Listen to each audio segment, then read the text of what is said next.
Everywhere we look in nature, patterns repeat themselves. The curl of a surfing wave, for example, is mirrored in clouds and on other planets like Saturn. And now they've been spotted in the Sun's atmosphere. This shape of wave is often formed by something called a Kelvin-Helmholtz, or KH instability, in which two fluids flow by each other with different speeds or densities. For example, in clouds, yes, you have one layer where there is a cloud, okay, and then a higher layer where you have a jet stream. So at the boundary between these two regions, you start seeing this cloud rolling up. If you look at water waves, the wind will sort of cause it to roll up into a bigger and bigger wave, but eventually this wave will break. This is very similar to the Kelvin-Helmholtz instability that takes place on the Sun, where we have erupting plasma and we have stationary plasma in the Sun. Spotting a repeating pattern like this is always good news. Since scientists already know that the movement of the waves transfers energy to the water, they note that the same thing should be happening in the Sun.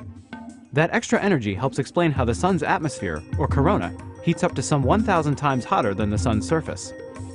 These waves were spotted in the second coronal mass ejection, or CME, recorded by the Solar Dynamics Observatory, which began looking at the Sun in March 2010.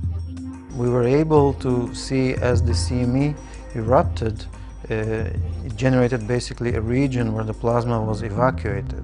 Since the material from the CME lifted up into space, we see a dark region that corresponds to the low density region evacuated by the CME, and we see just adjacent to it a brighter region where we have denser plasma. So now we see a region where the vortices start to roll up. Astronomers have long thought that turbulence in the corona might help heat it up, but solar observations still can't see the way the atmosphere moves at small scales. Each of the rolling surfing waves spotted by SDO is about the size of the United States, and they likely became more and more turbulent the same way that a breaking water wave froths at its crest.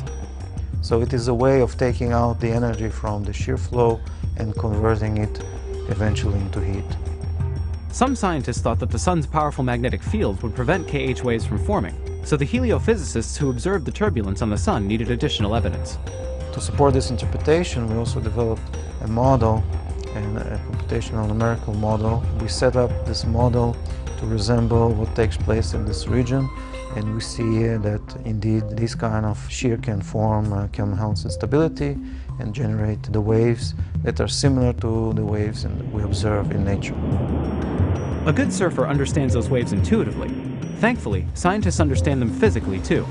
Watching how they roll around the Sun opens the door for more research and better solar models, helping scientists predict the activity of the star we live with.